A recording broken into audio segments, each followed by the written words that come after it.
Halo guys, kembali lagi bersama gue Ray. Hari ini gue akan mereview sebuah TWS dari Phil, yaitu Phil T1 Lite.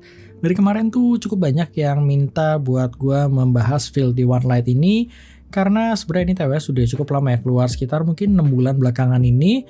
Dan TWS ini tuh baru gue dapetin dari Soundbeats. Jadi kalau kalian berminat, linknya udah gue taruh di deskripsi di bawah untuk pembeliannya.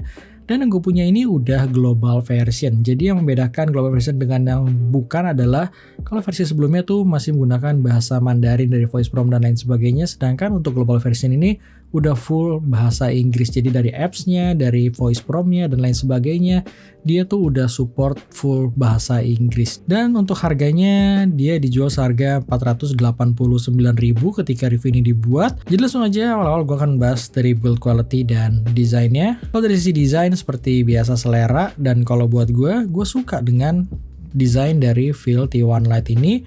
Karena menurut gue dia mempunyai desain yang minimalis dan simple. Size-nya juga kecil, jadi akan gampang kalau misalkan gue bawa-bawa, gue taruh di kantong.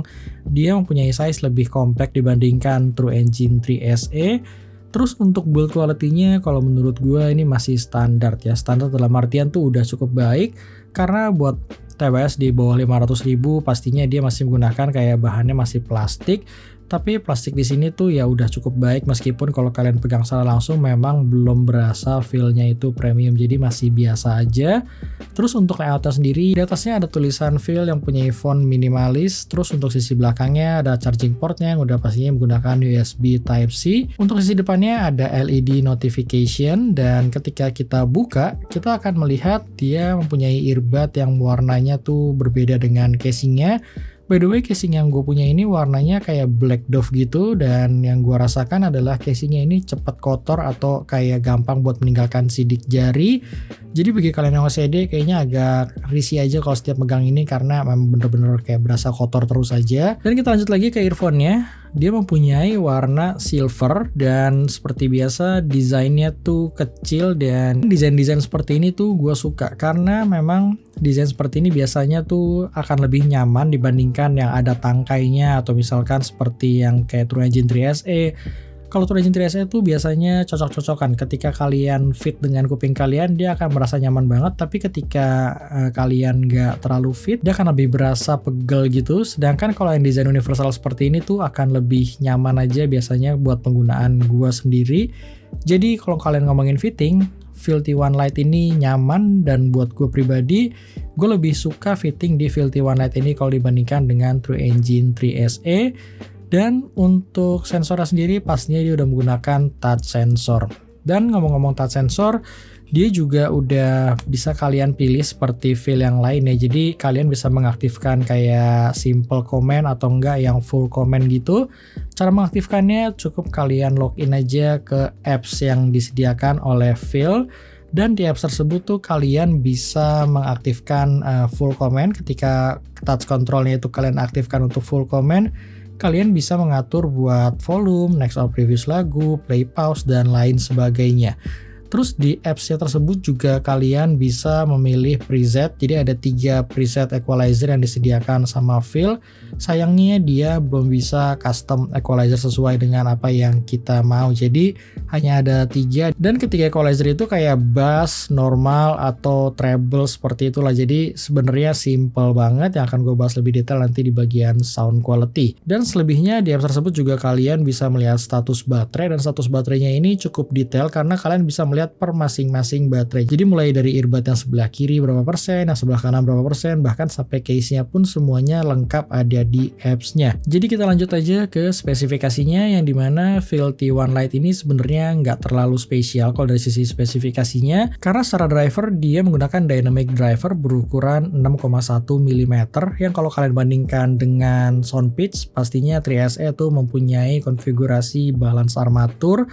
Terus yang kedua adalah dari sisi Bluetooth, yang dimana Phil T1 Lite ini memang sudah menggunakan Bluetooth versi terbaru, yaitu Bluetooth 5.2, tapi sayangnya dia belum menggunakan chipset Qualcomm. Jadi kodek yang disupport itu masih berupa SBC maupun AAC. Sebenarnya dalam penggunaan sehari-hari kalau dibandingkan dengan Qualcomm aptX tergantung ya. Kalau misalkan kalau kalian gunakan kayak Spotify gitu, gue rasa sih kalian gak akan terlalu merasakan perbedaan yang signifikan.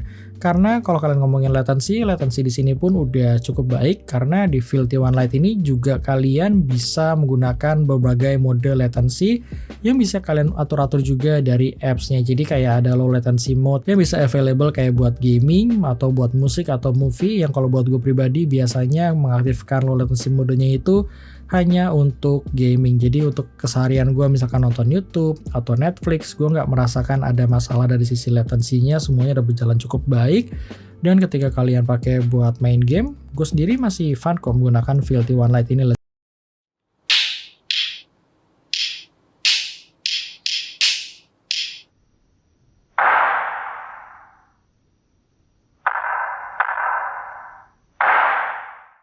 Oke, dan ini adalah kualitas dari built-in microphone Field T1 Lite ini. Gimana menurut kalian? Silahkan kalian nilai sendiri untuk kualitas mikrofonnya. Ketika gue melihat spesifikasinya, gue sendiri gak menemukan mengenai spesifikasi dari mikrofon Field T1 Lite ini. Dan gue berasumsi sebenarnya mikrofonnya mungkin gak ada yang spesial, makanya Phil sendiri gak mencantumkan ada berapa buah mikrofon atau teknologi yang dimiliki. Tapi yang jelas kalau untuk ANC, gue rasa dia belum mensupport ANC karena ketika gue pakai di jalan raya atau di suara yang background-nya noise-nya itu kedengeran, memang ketika gue dengerin masih terdengar sangat jelas. Jadi kayak nggak ada reduce sama sekali dari microphone Field T1 Lite ini. Selebihnya silakan kalian lihat sendiri dan langsung kita lanjut lagi aja ke reviewnya. Oke, selanjutnya untuk IP rating. IP rating di Field T1 Lite ini adalah salah satu yang terbaik dari segi TWS yang pernah gue review.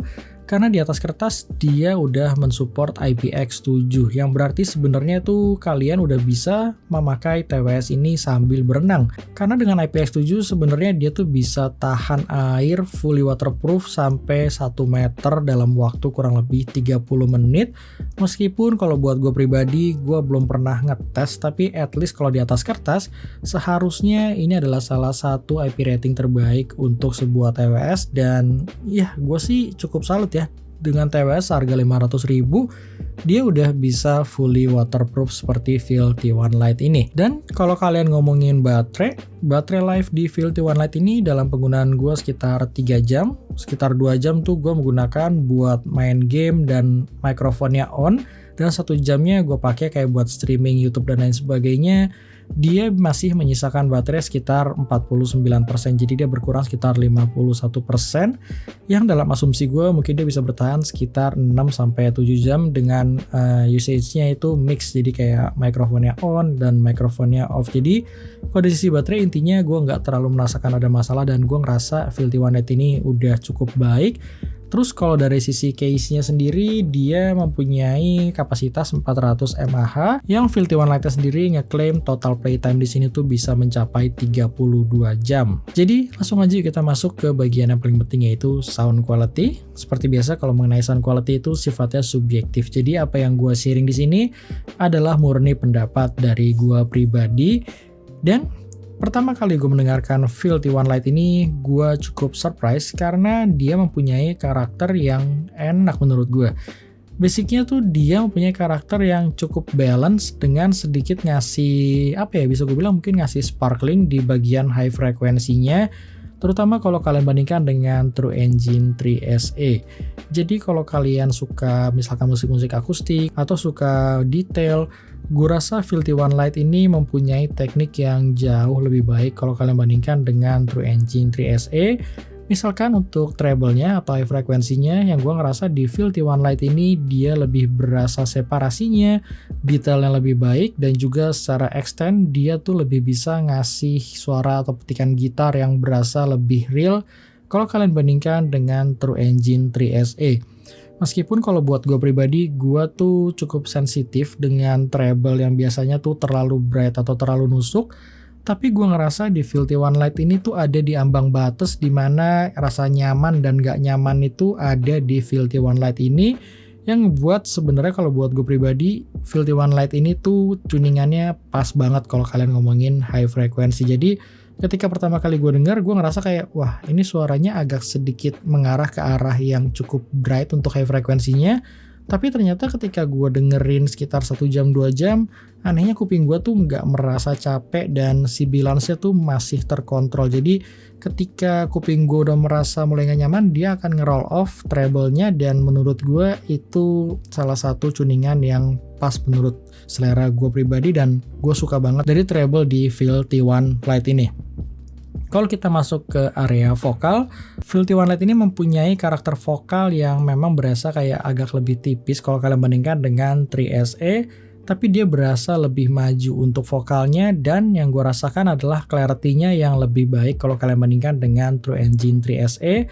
Karena Feel T1 Lite ini mempunyai clarity vokal tuh yang nggak mengganggu dari sisi bassnya. Jadi vokal di sini tuh bener-bener lebih berasa airy dan open kalau kalian bandingkan dengan 3SE.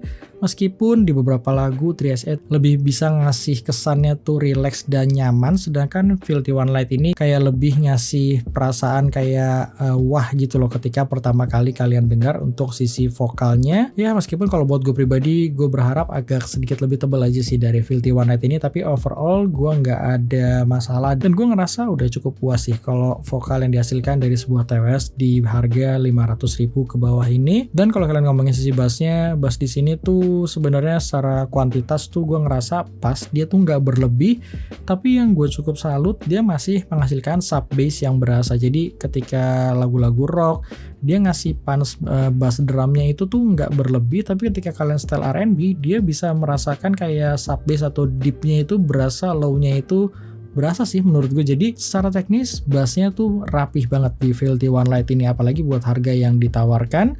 Dan semua yang gue sharing ke kalian ini menggunakan equalizer normal ya. Jadi ketika gue cobain menggunakan equalizer yang treble, gue rasa sih itu udah nggak nyaman buat selera gue. Jadi gue nggak mendengarkan equalizer treble lebih dari 5 menit karena dia terlalu bright. Sedangkan untuk equalizer yang bass itu mix, karena pertama kali gue dengar gue merasakan kayak bassnya ini agak terlalu over buat selera gue. Tapi ketika gue dengerin terus-terusan, gue malah jadi cukup ketagihan dengan equalizer bass tersebut. Karena kalau kalian buat dengerin lagu-lagu top 40 atau lagu-lagu pop, gue rasa equalizer bass itu lebih ngasih rasa safe dan relax ketika gue mendengarkan beberapa genre lagu yang berbeda-beda. Karena di equalizer bass tersebut tuh dia naikin kuantitas bassnya, dia mereduce suara high frekuensinya, jadi kayak lebih relax dan lebih berasa roll off. Sedangkan yang gue suka adalah dari sisi vokalnya memang lebih berasa tebal dan full body kalau gue bandingkan dengan equalizer yang standar. Jadi sebenarnya balik lagi sih ke masalah selera, tapi kalau buat gue pribadi pada akhirnya 70% gue menggunakan Feel T1 Lite ini menggunakan equalizer bass tersebut. Dan ketika gue udah menggunakan Feel T1 Lite ini sekitar 1 minggu belakangan ini, dan ketika gue switch ke True Engine 3SE, kayaknya gue udah nggak segitu kangennya lagi sih dengan True Engine 3SE. Jadi buat selera gue, Feel T1 Lite ini tuh patut banget kalian pertimbangkan, apalagi kalau kalian tuh suka dengan hal-hal teknis. Misalkan kalian suka dengan clarity, kalian suka dengan detail, separasi yang lebih berasa.